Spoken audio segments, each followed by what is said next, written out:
Uh, Hello everyone, this is John Jenkins again. I want to bring you part three of my Infinity Doesn't Exist uh, series. It, it's gonna be at least 8 parts. So, so basically, I continue my conversation with this guy. Uh, I still don't remember his screen name, but yeah, continue our conversation, and we left off. I was explaining basically why why we will never see infinity, why we will never be able to comprehend or even contemplate infinity because basically the ways to find is uh,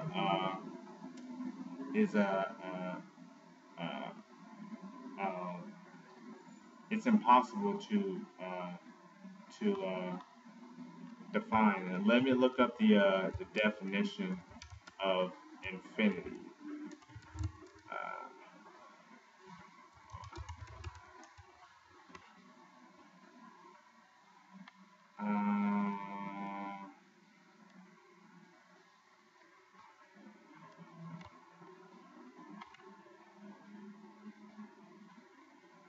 uh, Infinity, according to Wikipedia, infinity is an abstract concept describing something without any limit and is relevant in a number of fields, predominantly mathematics and physics. Uh,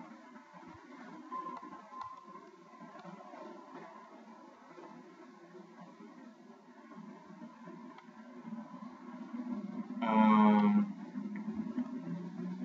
so that's the definition of infinity. And the Wikipedia definition claims that is relevant. I disagree with that claim. And basically, we continued our, me and the person on YouTube, we continued our discussion, and he said, toward the end of the last post, he said basically, if you're going to get rid of infinity because it cannot be seen, then you might as well get rid of zero as well. And this was a little bit predictable. I didn't see it coming, but it was pretty predictable. And basically, what I said was that you know uh, uh, basically what I said was that you can definitely. He also said that uh, infinity is a concept. It's something that it's something that that makes sense on a conceptual level.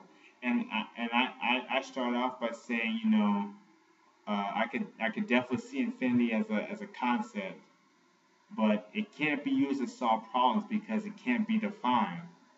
And I'll give another example then in a later installment. But basically, the difference with zero is that you can almost define zero. You know, you can almost define zero. Uh, uh, well, but basically, you can't say basically there's no such thing as infinity. There's also no such thing as nothing. You know, again, because of our primitive upbringing, our primitive ancestors, when we can't see something, back in the you know 50, 50,000, 5,000 BC or 50,000 BC, if we couldn't see something, basically there was nothing there. We were we could breathe every day, and we weren't asphyxiated or smothered to death, by not being able to breathe. But we didn't understand that there was actually particles of oxygen in the air, uh, mixed with nitrogen, things like that, and also carbon dioxide. Yeah, carbon dioxide, uh, uh, which which triggers our exhaling mechanism. But you know, we didn't know that there's air particles. If we can't see anything, there's air particles. There's carbon monoxide, carbon dioxide. There's even if you go out into space where there is no atmosphere, they still have particular particles in the air everywhere you go. So there's nowhere in existence where there's nothing. Now uh, the difference between zero and infinity is that zero is actually practical. You know, uh, uh, and it's practical in that it it actually it actually helps you to navigate uh,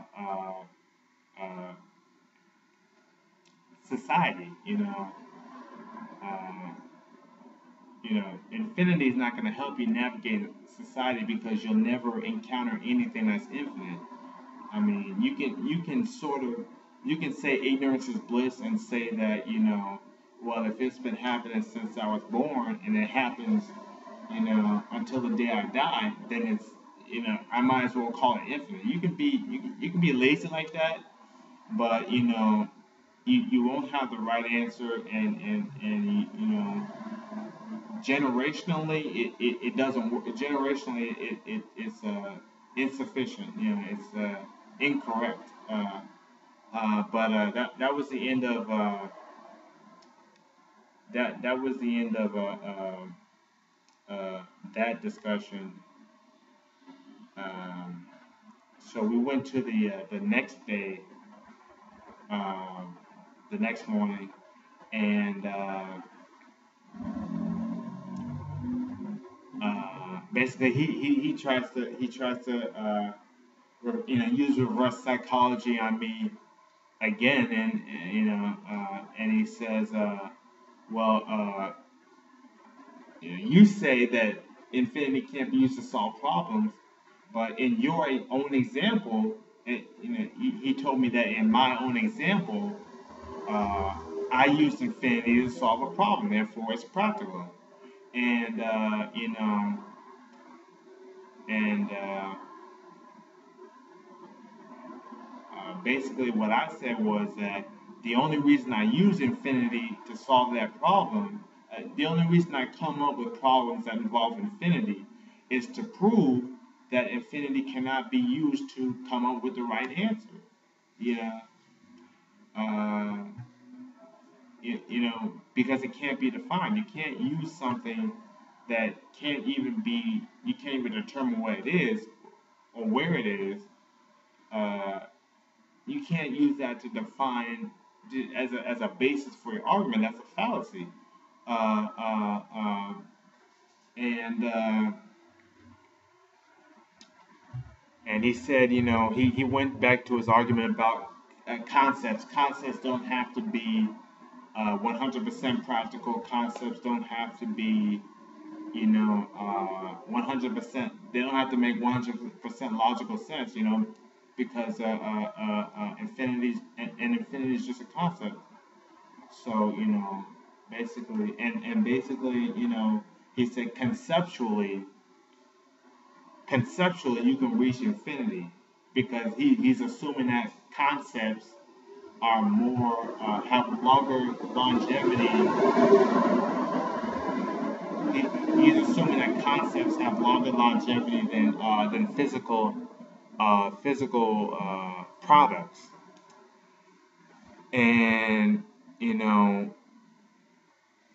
basically, I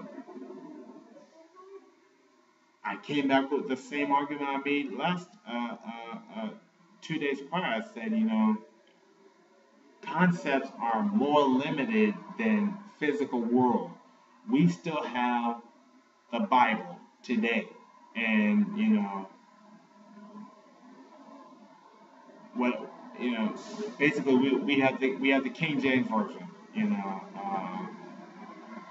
which isn't really the King James version. They even changed that, but basically we have it. It lasts longer.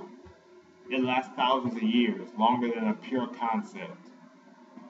A pure concept, is something that you just think of that day, and maybe uh, maybe like 5 minutes later you come up with a better idea, or you get distracted thinking about what you can eat for dinner, or maybe you memorize that concept your entire life, and you die with that concept, but nobody else adopts that concept. But if if you do get published in a science journal, if you do write a book that sells 1 million copies, then you're in the physical world. You're no longer in the conceptual world. You're actually physically doing something, and that's why I say concepts don't last. Physical goods last longer than concepts, and but they don't last infinitely because everything's going to end at some point. And I expanded on that point. I said that usually what happens in real life is much more far-reaching and impactful than what we theorize. And I gave the example in 100 A.D., which would be 100 years after the birth of Jesus. Uh, People thought we were going to spend all of our time sitting around in heaven, screaming "Praise the Lord" all day, uh, and with nothing else to do, and that was paradise, uh, from compared to what we had to go through back then. From our perspective, that was paradise. Just being able to scream, praise the Lord all day instead of screaming, please don't kill me, please don't rape me, please don't, starve me, all day, which is what we had to do back then. So, you know, but that was the best they could come up with. Nobody predicted the rise of the internet, that it would become the most powerful force in society in the 20th century, or even, I mean, they didn't even know that the world had four hemispheres. They didn't even know that basically, and this goes back to why infinity doesn't exist. Is that people will stand on the shore, and they will look out at the horizon of the ocean, and they will see nothing but water, and then they will say, uh, uh, the ocean is infinite, basically. Uh, you know, and even if they had a boat, the boat would be the boating technology was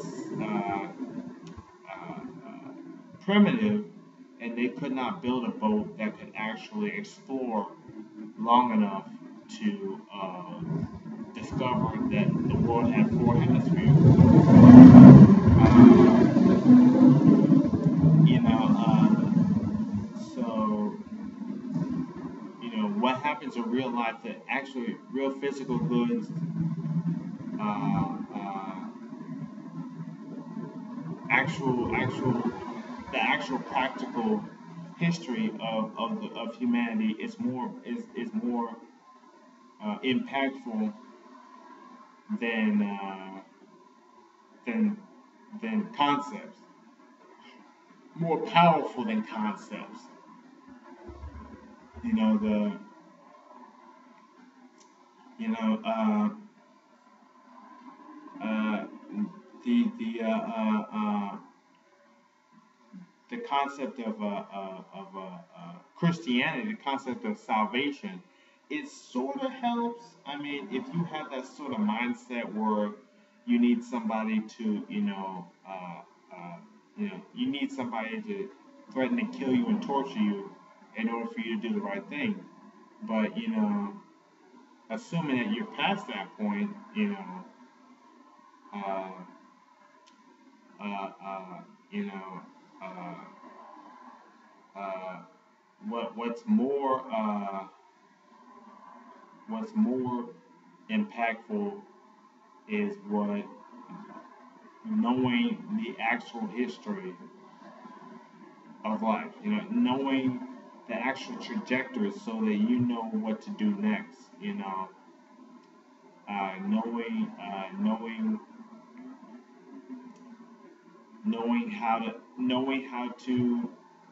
knowing how to learn, knowing how to objectively study things and come up with the right conclusion. That's something is more powerful and more impactful. But like I said, infinity can't be used to solve problems. It's a form of intellectual laziness.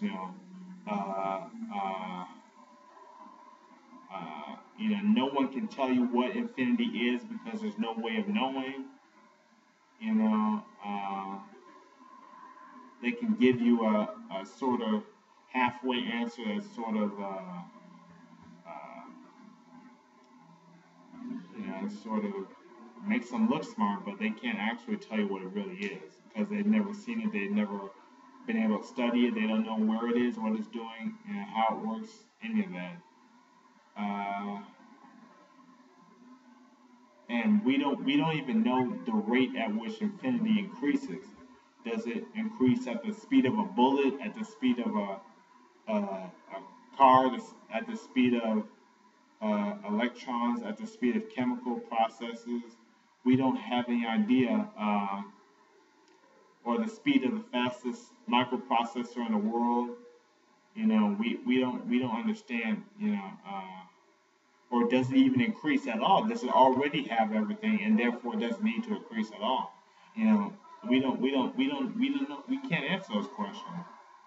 Uh, uh, and I left with a riddle. Would a man be happier with zero women or infinity women? And basically, there's no way to solve that problem. So that's what happened that day. I'll get to the next section tomorrow or later. So let me know what you think and have a nice day. Bye.